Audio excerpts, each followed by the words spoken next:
Les damos la bienvenida a Plot Device, el podcast donde Nando y yo hablamos sobre boludeces por 40 minutos y en este segmento siempre metemos un chiste. Mi nombre es Leandro Botinelli y me acompaña Nando Deep. El nivel del metatext. Sí. Había que romper esa cuarta pared en algún momento. Está bien. Solo arreglarla después de romperla. Mira, yo la edito, así que puedo arreglarla, puedo pintarla, puedo revocarla, le puedo sacar la humedad, puedo hacer lo que sea. Ok. Qué bien, igual. Sí, ojalá la vida fuese tan fácil.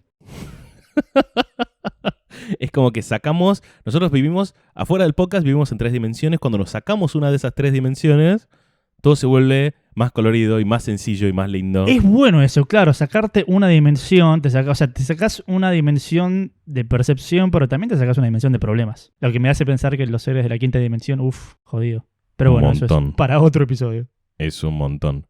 Pero bueno, amigo mío, hoy vamos a estar hablando de Richard Donner. Sí, nos tocó despedirnos de Richard Donner la semana pasada, que falleció a sus 90 y pico de años, 91, Sí, que eran 90 y pico de años. 91 creo que tenía. Pero bueno, falleció, digamos, de manera muy pacífica, así que será recordado por siempre. Hizo un montón de películas. ¿Hizo Goonies? Hizo Arma Mortal. Hemos hablado de Goonies acá también, amamos Goonies. Hizo The Omen, que acá se tradujo como... Los hombres O.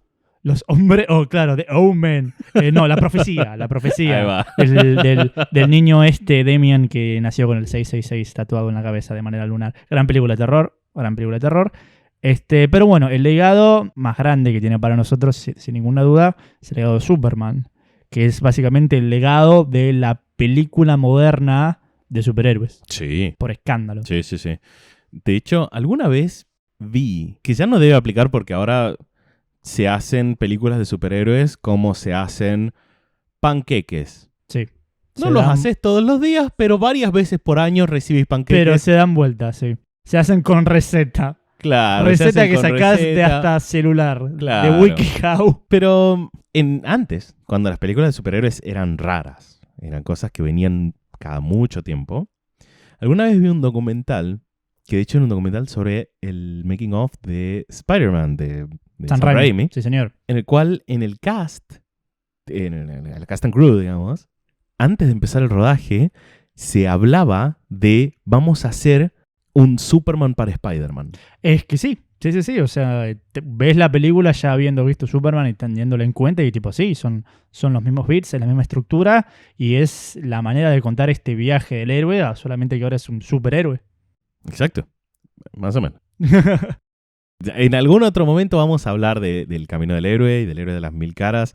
Me parece un tema fascinante.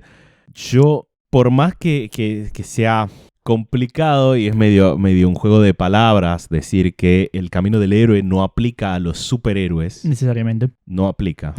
Jamás. No aplica. Pero por un motivo no aplica. Que es que el camino del héroe... Y justamente tiene mucho que ver con lo que vamos a hablar hoy. Porque el camino del héroe tiene que, sí o sí, tener un final. Ahí está, claro. Los superhéroes, por cómo está estructurada la industria de los superhéroes alrededor de los personajes, no se les permite tener un final. Sino que cada tanto los personajes avanzan, los resetean, vuelven al status quo.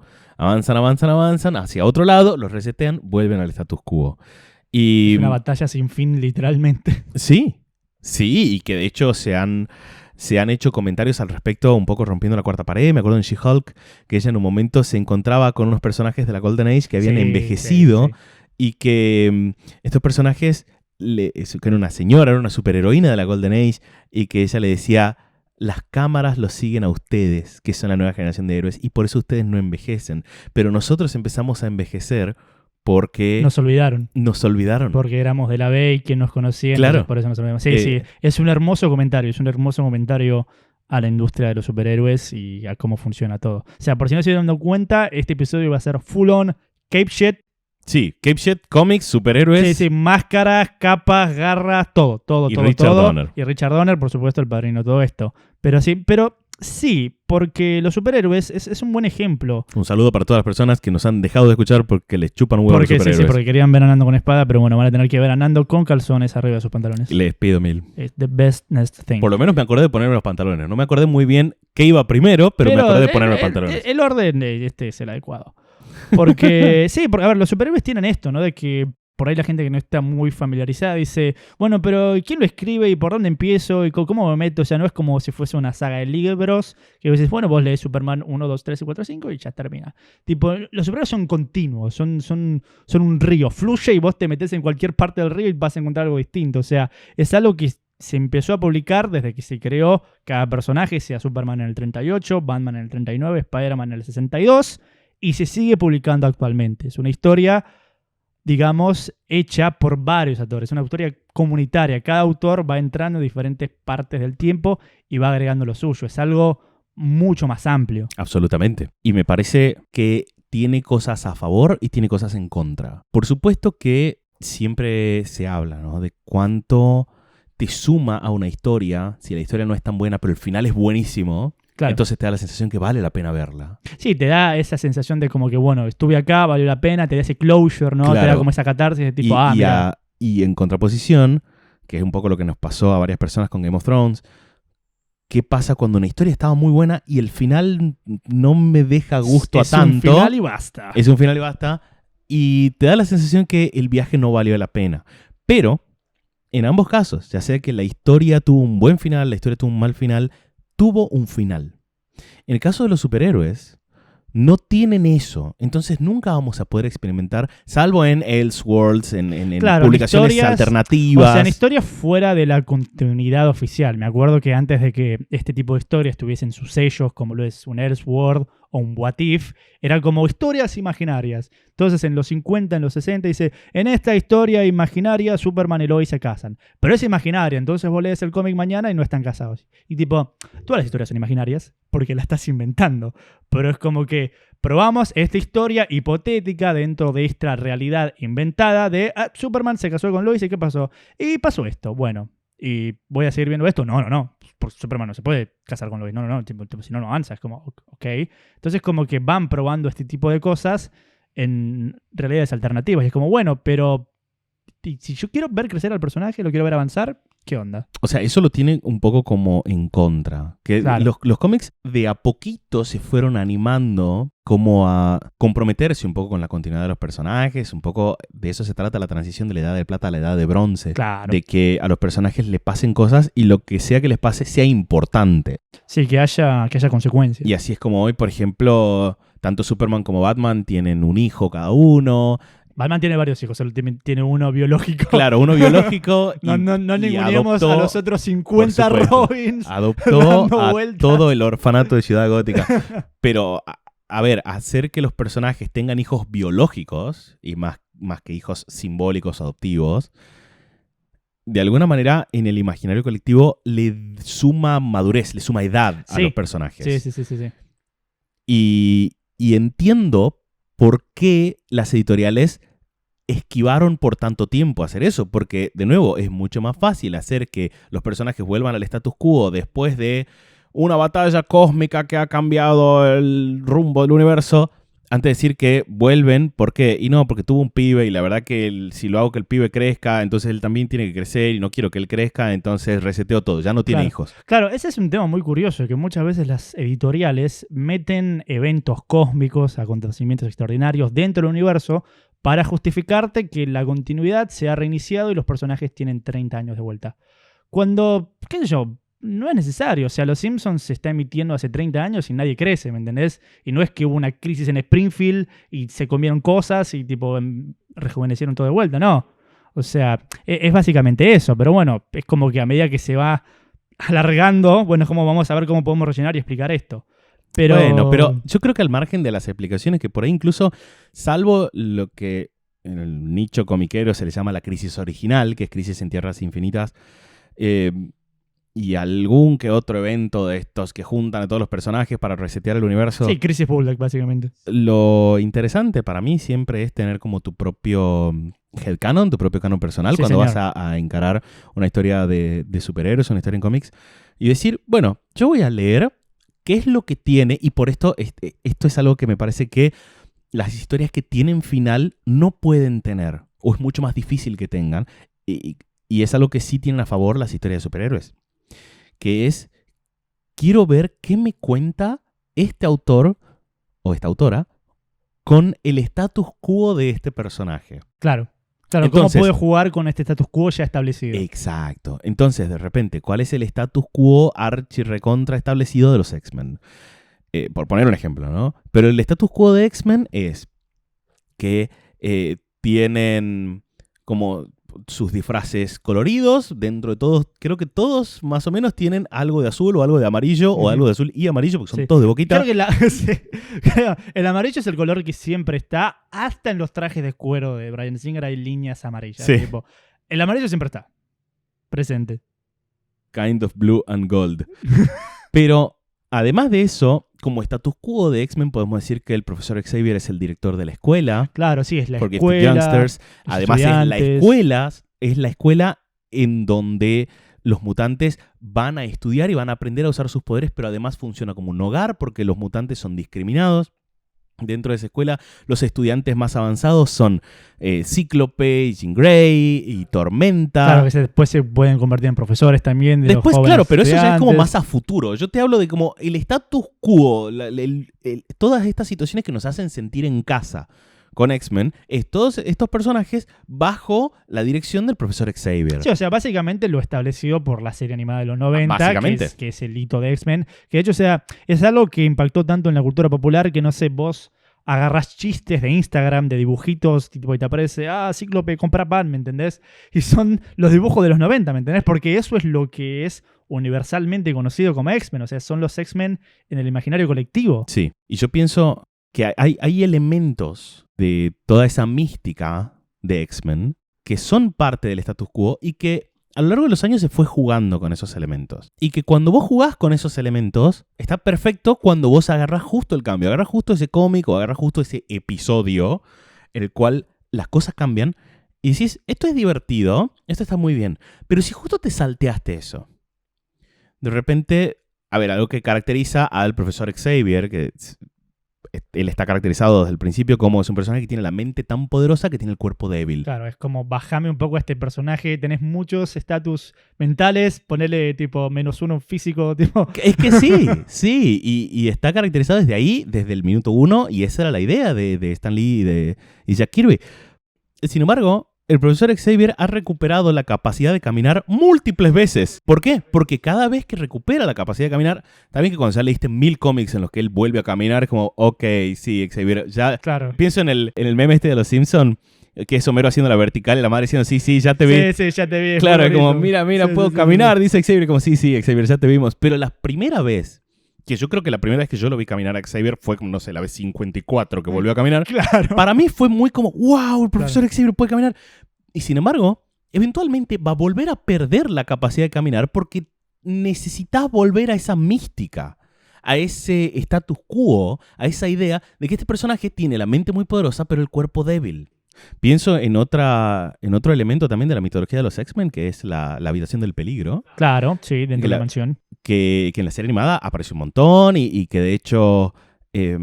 Júbilo en el primer capítulo entra y los ve, creo que a Gambito y a Bestia, me parece que eran, o a Gambito y a Logan entrenando en la habitación del peligro. Y ella, por supuesto, que siente que están en peligro y trata de ayudar, qué sé yo, pero se da cuenta que es todo un campo de entrenamiento virtual súper copado. Y es uno de los elementos, así como lo es la mansión para los X-Men, o como es la Baticueva para Batman, ¿me entendés? Son elementos que te anclan en la mitología de los X-Men. Ahora, ha pasado en los cómics que la habitación del peligro, en un momento le instalan una inteligencia artificial para que pueda aprender cómo funcionan los poderes de cada uno de los X-Men y esa inteligencia artificial va evolucionando y eventualmente se convierte en un androide que básicamente les conoce todos los poderes a los X-Men porque los estuvo estudiando durante todo este tiempo y ahora los quiere matar. Que es un androide que se llama Danger, justamente. En inmenso cómic que es Astonishing X-Men. Pero vos cuando ves que pasa eso en los cómics decís como, wow, están jugando con el status quo, están jugando con este elemento que está recontra archi establecido. Claro. Pero si yo justo, no sé, dejé de leer los cómics en esa época y después vuelvo a los cómics y ya no existe más la habitación del peligro y ahora un androide que se llama Danger, son más cosas de las que me tengo que poner al corriente, claro, pero también como, son más cosas que me alejan de la mitología. Y por eso es que Y sobre todo alejan de la mitología a los próximos autores. Y sí, Tanto a los próximos autores sí, como a los próximos lectores, los aleja de la mitología. Claro, medio como que, bueno, cambié esto, lo prendí fuego, lo apagué, ahora arreglate. Y es como, bueno, a ver qué hago con esto. Que de hecho es muy gracioso porque tenés la época de Morrison en los X-Men que cambia bastante el status quo y dice, bueno, vamos a sacarnos los trajes y vamos a usar camperas de cuero. Desnudos. Claro, vamos a usar camperas de cuero porque estamos para cosas serias, estamos para otras cosas. En realidad estamos para hacer los mismos atuendos que tenía la película en esa época. Pero es como, tiene otro enfoque que está buenísimo para lo que te quería contar. Pero después pasan los años y justamente viene Joss Whedon a hacer Astonishing X-Men y es como que, bueno, la verdad que hay que ganarse la confianza de la gente de vuelta y hay que actuar como superhéroes y los superhéroes usan traje. Y es como que, ok, pero... ¿me y entendés? encima es Cíclope el que dice los dos específicos. Claro, es el mismo personaje que dice las dos cosas. Entonces, tipo, ¿en qué quedamos? Pero es eso, es cada autor se mete en el status quo ya establecido y dice como, bueno, lo voy a cambiar hasta acá, lo voy a cambiar hasta acá y dentro de todo van jugando con eso. Pero siempre volvés. Volvés. Por eso es siempre crucial empezar en el principio. En el principio de algo. Lo tengo en el principio del primer número de X-Men, pero bueno, ¿dónde empieza este escritor? ¿Dónde empieza esta exacto, saga? Siempre, justamente por eso es tan interesante en los cómics hablar de el run de tal autor, tal autora, porque hay cierta cohesión narrativa, hay como un hilo conductor, como una idea conductora en todas esas historias que se van desarrollando, que esas historias van progresivamente alejándose del status quo, pero vos sabés que en algún momento el status quo va a volver. Si hay algo de ese status quo de ese status quo nuevo, digamos, se ha muerto tal personaje, no te preocupes, ya va a volver. A ver, si la muerte de los cómics es un resfrío, es la fiebre que te agarra la vacuna. Es como unos días, después de revivís, es así, acá no importa nada. Por cierto, vacúnense. Por favor. Por eso, o sea, cuando uno dice dónde empezar, es como, bueno, pero ¿qué conoces vos del personaje? ¿Por dónde querés empezar? O sea, a ver, muchas personas cuando me preguntaban dónde empiezo con Batman, o sea, hay un cómic que literalmente se llama Batman Año 1. ¿Entendés? Que es el principio de Batman. O sea, es el primero de una larga saga. No, es el principio de lo que todos conocemos que tiene Batman. Setea, claro, lo que como que juega con lo que en el futuro ya sabemos que va a ser el status quo y lo va construyendo a sabiendas a modo de precuela, pero no precuela de un arco de Batman en particular, sino precuela de la mitología de Batman. Exactamente, la mitología de Batman que tiene, bueno, tiene Batman, que tiene la Baticueva, y tiene el comisionado Gordon, y tiene los villanos. Bueno, acá Batman recién llega en su entrenamiento, entonces está tratando de ver cómo puede abordar el crimen en Ciudad Gótica. La Baticueva es una cueva que tiene abajo de la casa y dice, bueno, esto la verdad que me puede servir como guarida, le voy a empezar a bajar cositas. Y el comisionado Gordon es un detective, es un teniente, ¿me entendés? Recién está llegando a la ciudad diciendo, bueno, me trasladaron a esta ciudad de mierda, a ver qué carajo hago. Y vas viendo cómo se conocen, porque vos decís, claro, Batman trabaja con el comisionado Gordon, buenísimo. Pero, ¿por qué? ¿Qué lleva a este policía a confiar en un pelotudo que se disfraza? ¿Me entendés? Tipo, ¿qué pasó? ¿Cómo generar una confianza tan gruesa? Y esta historia te lo cuenta. Es como, bueno, trataban de limpiar la ciudad, se encuentran, primero desconfían, porque obviamente el comisionado Gordon, cuando no es comisionado, que es un detective, es como, está este vigilante disfrazado, tipo, es un criminal, hay que arrestarlo, ¿me entendés? Y tienen encontronazos, cosas con la mafia, y van ganando la confianza. Y eso te establece lo que va a venir más adelante. Porque son cosas que vos ya sabes y decís, wow, al principio estaban en contra, ¿me entendés? Y después se fueron haciendo amigos. No, y además tiene un montón de cosas. Pienso en Batman Año 1, pero también pienso en The Long Halloween. Claro. O pienso en un cómic maravilloso que me prestaste hace poco, que era Robin... The Gauntlet. The Gauntlet. Que se trata justamente de eso. Vos ya sabés que Robin en el futuro va a ser el protegido de Batman y el sidekick de Batman. Vos ya sabés que Batman y Gordon van a ser como compinches combatiendo el crimen y la mafia. Vos ya sabés que Batman va a ser el mejor detective del mundo. Pero por ahí explorar en esas historias de, ok, pero todavía eso no pasó. Todavía no es el mejor detective del mundo. Todavía Batman no le dio luz verde como para, ok, salí disfrazado conmigo a la calle y vamos a pegarles a los maleantes. Solo le dio calzones verdes. Sí. Como todavía esas cosas... O sea, el autor puede darse permiso de decir, ok, yo voy a jugar con este status quo previo. Con este status quo de que todavía esas cosas no pasaron. Pero es un status quo siempre en referencia a el status quo, digamos, del medio, de alguna manera. Claro. Que sí. es la mitología. que es la mitología establecida. Claro. Sí, aparte jugar, pero no jugar con el foreshadow o lo que se viene. Es como que, bueno, se viene te estoy metiendo este guiño. No es que aparece Harvey Two-Face, 2 caras, tipo cuando todavía no se quemó la cara y camina por la calle y dice, wow, me gusta la mitad de mi cara, ojalá que nunca me pase nada, tipo, no juega con ese tipo pero de eso es una boludeces. grasada que hacían en Gotham. Claro, pero no, sí, no juegan con eso. Es como, yo creo que sí juegan, ojo, porque en un momento Batman... No juegan de manera tan brusca. Está bien, no lo hacen de manera grasosa, pero Batman sí dice en Long Halloween en un momento, yo me fui y entrené como de ninja afuera, y ahora que volví a Gotham yo pensaba que ser un ninja y disfrazarme de murciélago y meterle miedo a los criminales iba a ser más que suficiente. Nunca pensé que iba a tener que ser un detective. No, claro. Y ahí sí, de alguna sí. manera sí es un guiño hacia la cámara, ¿me entiendes? Como, vos ya sabés que acá viene el mejor detective del mundo en el futuro. Pero te muestran, ok, Harvey era el fiscal de distrito, ok, en una ciudad de mierda. Entonces te van mostrando en Long Halloween cómo el crimen, la cantidad de crimen, el nivel que llega a la corrupción, al chabón lo gasta, ¿me entendés? Es como, loco, yo quiero estar acá, yo quiero hacer las cosas bien, quiero hacer las cosas por derecha. Y es toda una cagada, ¿me entendés? Es como que me tengo que ensuciar las manos. Y entonces ves cómo esto le va pensando en la conciencia a Harvey y te van plantando las semillas de este chabón, si tiene un mal día, puede llegar a quebrar, porque la verdad que está trabajando muy al límite en una ciudad de mierda y es complicado, ¿me entendés? Entonces como que te va construyendo la psiquis que vos ves que es muy posible que se rompa. Y ves que tranquilamente puede ser un villano, pero es un villano que antes trabajó con Batman y trabajó con el villano Gordon, ¿me entendés? Entonces hay una relación que te establecen que te hace mucho más pesado lo que viene después. Incluso, fíjate esto de lo que hablamos, ¿no? Justamente como volviendo al hilo conductor del programa de hoy, que es el status quo. Mientras tanto, en el salón del status quo... Pero pienso, hay otro cómic muy interesante, muy lindo, muy visual, que se llama Harleen, que es el origen de Harley Quinn. Ah, sí. Que es excelente, el cual también se cuenta la historia del origen de Two-Face. También, sí. Y es muy lindo, pero es otro origen, no es el de Long Halloween. Y vos decís, bueno, ¿cuál es canon? El que vos quieras. El que vos quieras. El que vos quieras. Porque lo que importa no es tanto, bueno, esto pasa primero, esto pasa después, sino que los cómics justamente se permiten jugar con estas etapas del status quo de los distintos personajes y contar historias, desarrollar la mitología, desarrollar las aventuras de esos personajes semana a semana. Y de repente yo quiero volver a contar el origen de Spider-Man, quiero volver a contar cómo la nave del último hijo de Krypton antes de que explote el planeta, viejo.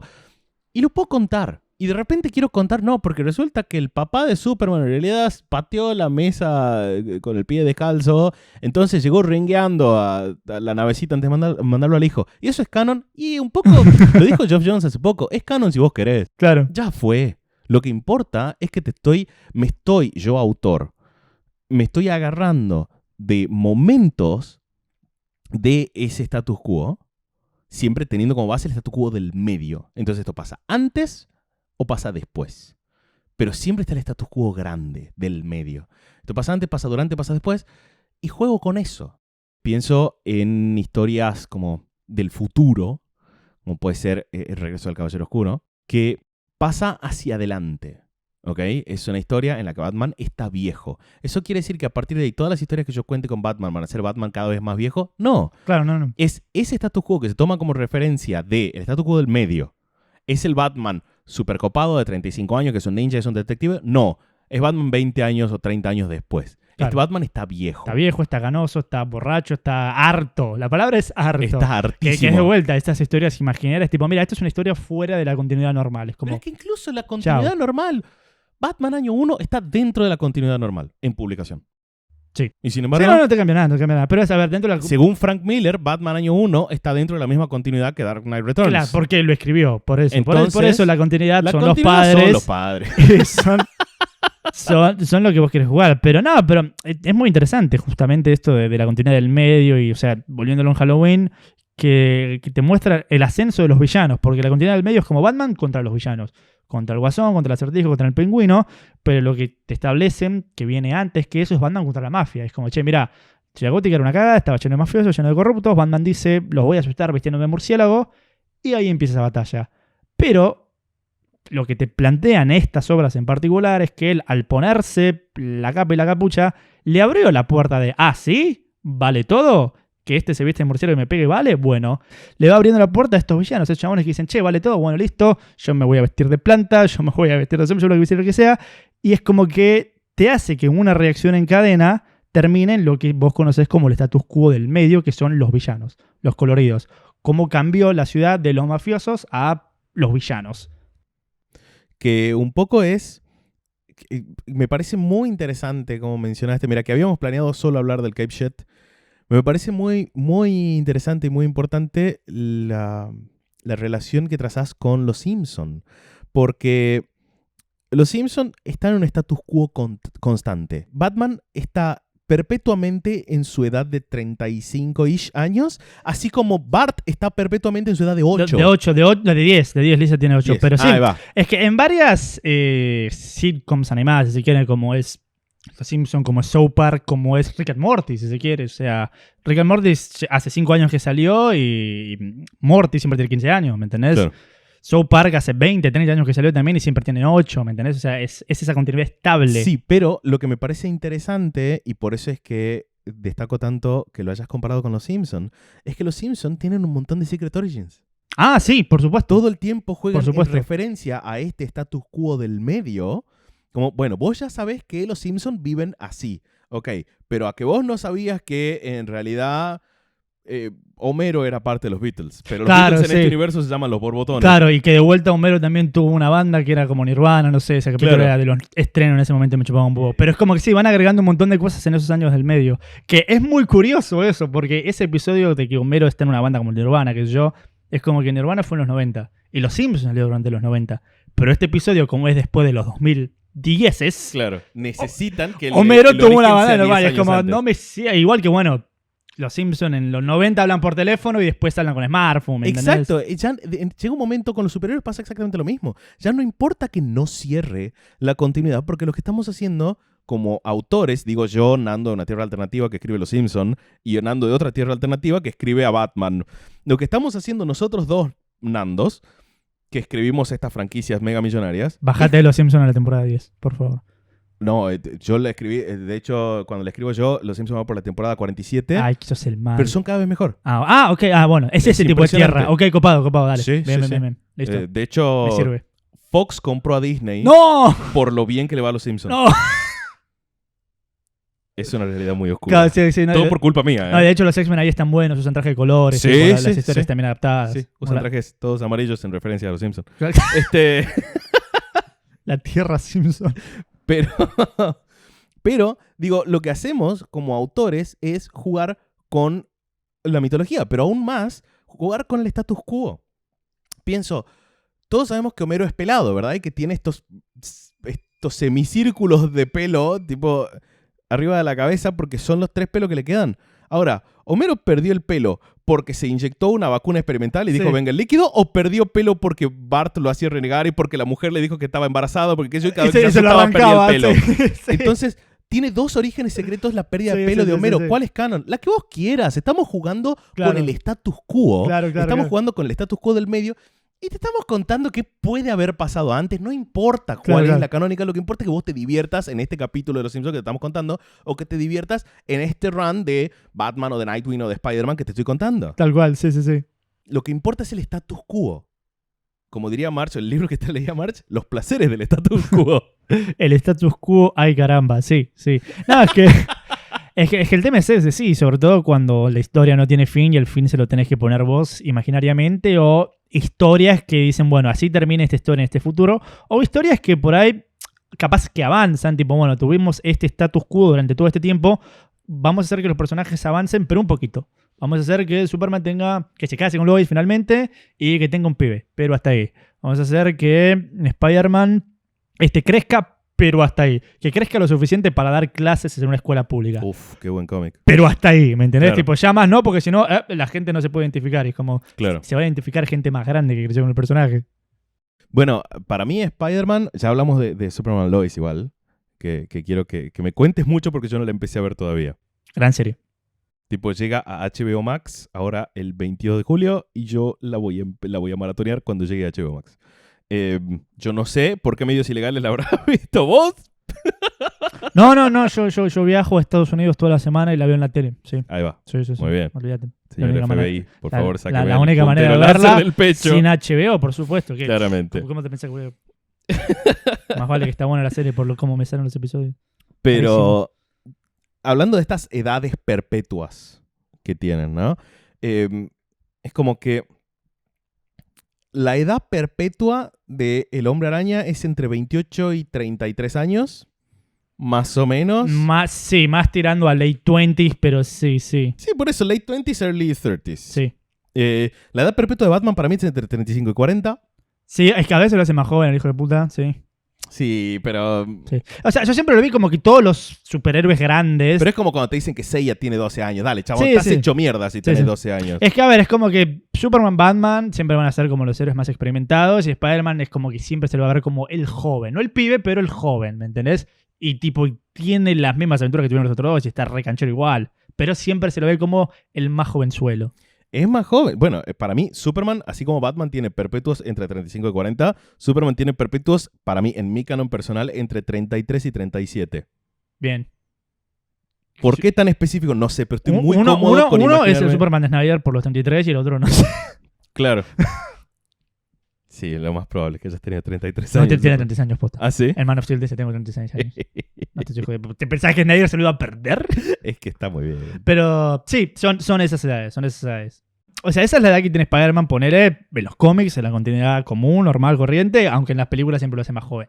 Eso es algo que yo no entiendo. En la continuidad de los cómics, Spider-Man cumplía un año por cada año de publicación. Hasta en un momento sí pasaba eso. Claro, empezó tipo teniendo 15 en el 63, digamos, que Sí, es cuando sí, Amazing Spider-Man. empieza Amazing Spider-Man.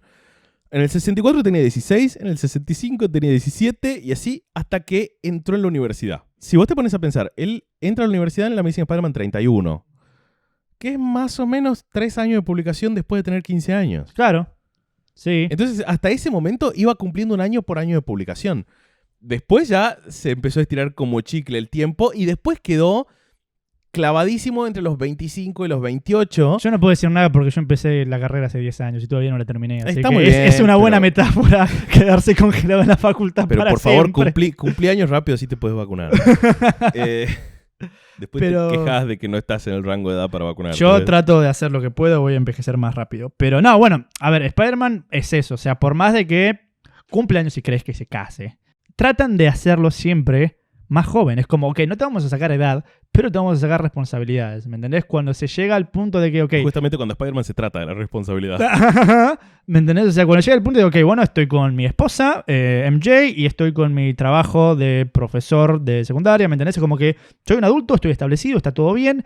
Es como que pasan varias cosas, es como, no, la historia de Spider-Man está avanzando mucho, la gente joven no se va a sentir identificada. Pero tipo, pero es joven, ¿me entendés? No es que tiene 50 años, tipo, es un chaboncito, tiene profesor, como, no, pero hacelo que no tenga más esposa, que no tenga un trabajo fijo, que siempre esté en la lona y que sea mujeriego. Y es que eso es volver al status quo. Claro, pero- justamente. No te lo dejan crecer. Es que justamente hacerlo crecer es, o lo que hubiese sido, y te lo digo como principal detractor de ese reboot. Porque vamos a contar un poquito porque la gente probablemente no sepa alguna persona. El Mefistazo. Pero lo que pasó fue que Spider-Man, en algún momento, uno de los autores, John Michael Straczynski, al cual yo alguna vez le tuiteé algo y me dio like, así que lo quiero. Es más, no solo me dio like, me contestó el tweet. ¡Qué grande! Me escribió, muchas gracias. Me dedicó caracteres. Pero me dedicó 47 segundos de su tiempo. Estoy muy feliz y estoy muy específico con los números que terminan en 7 hoy por algún motivo. Pero, cuestión que este autor dijo, bueno, yo voy a jugar con el status quo de Spider-Man, de que nunca tiene un mango, pero voy a jugar con otros elementos del status quo. Ya no voy a hacer que sea el fotógrafo que les vende sus selfies al diario, sino que su manera de retribuirle al barrio donde él creció va a ser volverse un profe de una escuela. Y empieza a tener aventuras más del barrio, mucho más tipo Terrenales, urbanas. mucho más bajadas a tierra. Y mientras tanto también empieza a ser como el profe piola. ¿Me entendés? Entonces empieza a vincularse con sus alumnos y sus alumnos vienen a consultarle cosas más de como si fuesen coming of age stories. Le piden consejos. En un momento el hermano mayor de una de sus alumnas desaparece y la nena, en vez de decirle a su papá y a su mamá, le dice a su profe porque confía más en el profe, porque los padres le pegan, ¿me entendés? Como tiene muchísima tela para cortar. Y a mí particularmente ver a Peter Parker docente me afectó de una manera muy positiva. Me gustó un montón. Y yo puedo o no haber transitado la vida docente por tras de querer imitar al Hombre Araña. Claro, pero lamentablemente fuiste solo vos y no el resto de la audiencia que dijeron, yo no lo reconozco, que sea soltero de vuelta y no tenga un mango. El punto, y a esto quería llegar. Llegó un punto en el cual, como todos los status quo de todas las historias de superhéroes, avanza muchísimo, se sigue desarrollando. Entonces, ya no solo era profe en una escuela, sino que también se había sacado la máscara durante la Civil War. Claro, también porque es un Avenger. Vivía con la torre de los Avengers y ya era como un superhéroe muy copado, y había cambiado de traje, había un montón de cosas de desarrollo. Ya se había alejado mucho de su status quo del medio. Claro. De este status quo que hablábamos recién. Entonces, por supuesto que lo iban a resetear. Yo creo que lo que no nos gustó fue que lo resetearan tan hacia atrás. Tan hacia atrás y de una manera muy brusca, ¿me entendés? Porque, o sea... porque para quienes no sepan, lo que hace literalmente es hacer un trato con el diablo para que no se muera su tía. Y el diablo le dice, ok, pero yo hago que no se muera tu tía, pero vos lo que haces es, me entregas tu matrimonio. Entonces vos ya no estás más casado. Claro, o sea, tras él haber revelado su identidad secreta, los villanos dicen, upa, esta es la mía, Kingpin lo manda a matar, manda un francotirador, falla, le pega a la tía y se va a toda la mierda. Y dice, bueno, voy a salvar a mi tía haciendo un trato con el Mephisto, el gran personaje de Marvel que todo el mundo quiere ver en alguna serie. Sin embargo, nos dan cocodrilos y nos tenemos que dar por bien servidos. Aguante ese coco Loki. Entonces, bueno, deshace el matrimonio y todo el avance del personaje. Entonces, es brusco, ¿me entendés? Es muy brusco y de golpe, y es como que se podría haber manejado de otra manera, pero bueno, siempre está nuestro canon personal para decir, yo veo que lo manejó así y chau, y hago de cuenta que eso no pasó. Claro, pero... A ver, de nuevo, yo entiendo que nos moleste porque también es el run de Spider-Man con el que vos y yo crecimos. Pero de alguna manera... ¿Se podría haber manejado mejor el reboot? Sí, pero el reboot era inevitable. Sí. El reboot iba a pasar de cualquier manera, porque los superhéroes no pueden tener un final. Y Spider-Man, en esa historia en particular, estaba yendo hacia el final. Si vos me decías, la historia de Spider-Man termina así, en cualquiera de esos issues me decías, tipo, este es el issue final de Spider-Man, este es el final de Spider-Man, dejamos de publicar Spider-Man. ¿Se funde Marvel? Por supuesto, pero... y me dice, ¿para qué te compré? ¿Para que me canceles Spider-Man? Chao. Pero hubiese sido absolutamente creíble. No, sí, porque se estaba alejando mucho del status quo. Y por eso es que te digo que los superhéroes no pueden transitar el camino del héroe. Claro. Del héroe de las mil caras. Porque el camino del héroe obligatoriamente es un círculo y tiene que tener el final. Tiene que tener el retorno del héroe. Sin embargo, Superman, avanzó. O sea, avanzó y eventualmente va a retroceder, si no es que ya retrocedió, pero Superman se casó con Lois, vive con Lois y tiene un pibe, y hay bastantes historias de él como padre, ¿me entendés? Y eso es un cambio del status quo muy fuerte. Sí. O sea, no solo es padre, sino que ya no está más tipo en el Daily Planet, sino que vive en la granja, vive con Lois, ¿me entendés? Tipo, es un cambio de todo, de escenario, de rutina, de un montón de cosas. ¿Me estás hablando de Superman Lois o me estás hablando de Superman de Tomasi? Te estoy hablando de ambas, de hecho. Mira vos. Porque Superman de Tomasi empieza en la granja, pero después se va a trabajar en el Daily Planet. Pero la serie de Superman y Lois, el Daily Planet es adquirido por un magnate de negocios maligno que lo dice, chau, renuncio, porque despide a Clark y se va a toda la mierda. Entonces, renuncian como para tener un cambio de aire. Viajan a Smallville y descubre que uno de sus hijos, porque en esta serie tiene 2 pibes a falta de uno, Jordan, está desarrollando poderes. Entonces, como bueno, a ver, la vida en la ciudad ya no va más, no tenemos el laburo fijo, es toda una cagada, vamos a la granja, vamos a decirle la verdad a nuestro hijo, que yo soy Superman, que él es mitad kryptoniano, que está desarrollando poderes, y te cambian un montón de cosas, ¿me entendés? Ahora de golpe Superman es un papá que le tiene que explicar a su hijo, mira, te van a salir rayos de los ojos cuando ves a una chica linda, tené cuidado.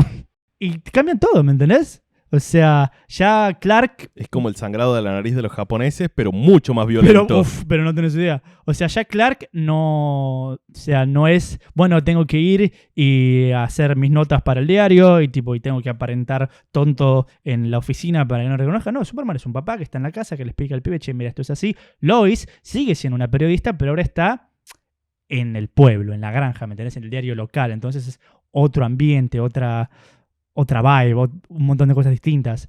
Y la relación de Superman con el pueblo sigue siendo la misma, se sigue siendo Superman, sigue siendo un ícono, sale y supermanea, pero el ida y vuelta con su vida como Clark Kent es muy distinta, ¿me entendés? Porque ahora tiene que ser padre, ahora está con el hijo y el hijo le está pasando mal, y dice, bueno, pará, pero se está cayendo un barco del espacio, no sé, tengo que ir a buscarlo, ¿me entendés? Y se va. Y el hijo se deprime porque, che, bueno, sos Superman, pero yo también te necesito, ¿me entendés? Entonces como que hay una responsabilidad muy fuerte en casa, que antes capaz no estaba. Antes es como, bueno, tengo un ida y vuelta con Lois que sabe pero no sabe que soy y se queda ahí. Pero ahora es muy fuerte lo que tiene en la casa, ¿me entendés? Claro. Y son dudas que le aparecen a Clark también. Dice, che, yo pensaba que mi destino era ser Superman, ¿me entendés? Y que la Tierra está primero. Pero ahora tengo una familia, le está pasando mal. Y son dudas que le pesan muy fuerte al personaje. Y lo hacen un poco desafiar o cuestionar el status quo ya establecido del medio, como vos decís. Es como, che, pará, ¿qué onda esto? O sea, sos mi hijo y la estás pasando mal de la misma manera que la pasé mal yo, descubriendo mis poderes.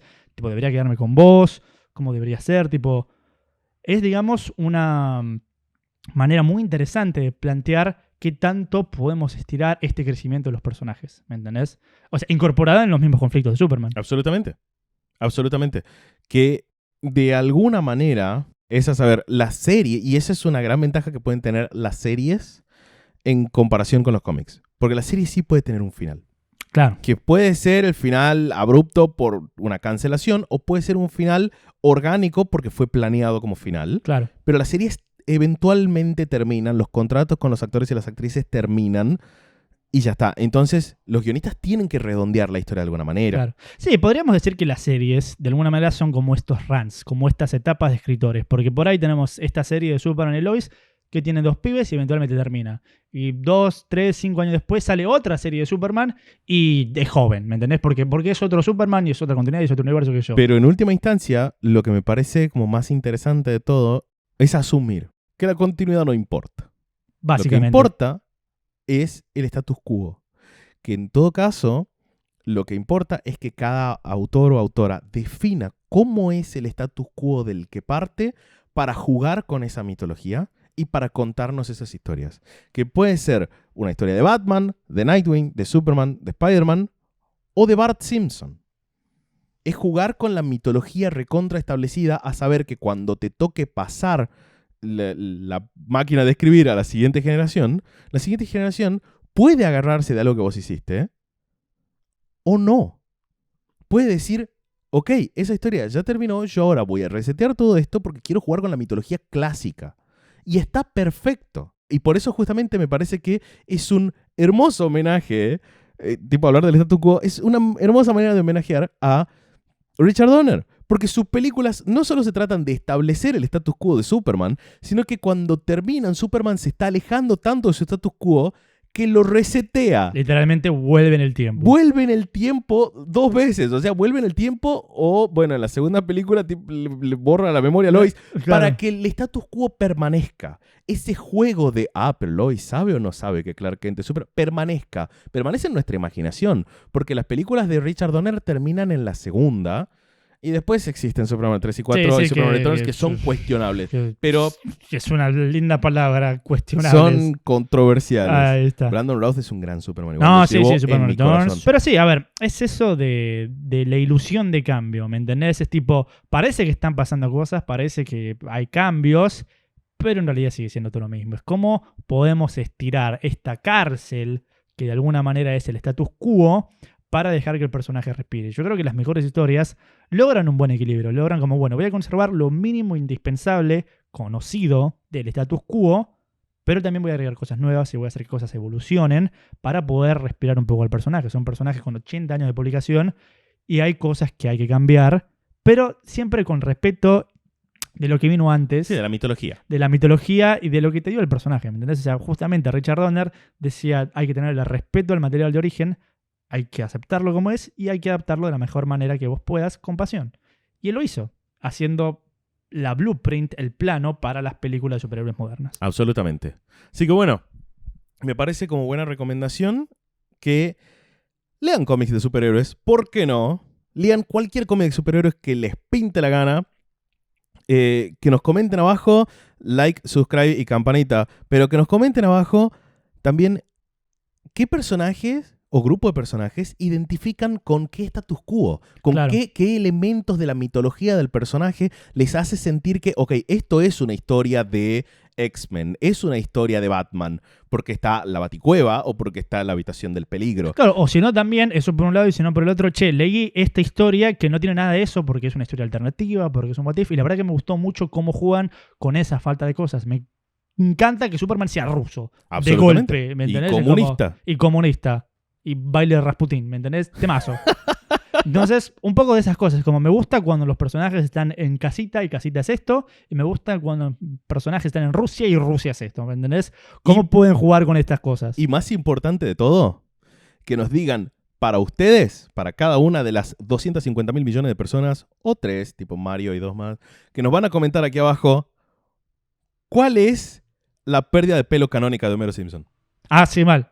Mal. ¿Es por el venga el líquido o tenemos, es por tenemos por la vacuna del COVID, tenemos por el estrés, tenemos por Marcia está embarazada de nuevo Sí. y me arranco los pelos por cada pibe que tuve. Y alguna otra más. Y alguna otra más. ¿Cuál fue la pérdida de pelo canónica de Homero Simpson para ustedes en su propio headcanon? Y con este mensaje les quiero dejar, el headcanon es el único canon que vale la pena. Sí, señor. Así que vamos cerrando, amigo mío. Vamos cerrando. Muchísimas gracias a las personas que nos escuchan, a las personas que nos ven. Y será hasta la próxima edición de Plot Device, el programa donde siempre lo cerramos de esta manera.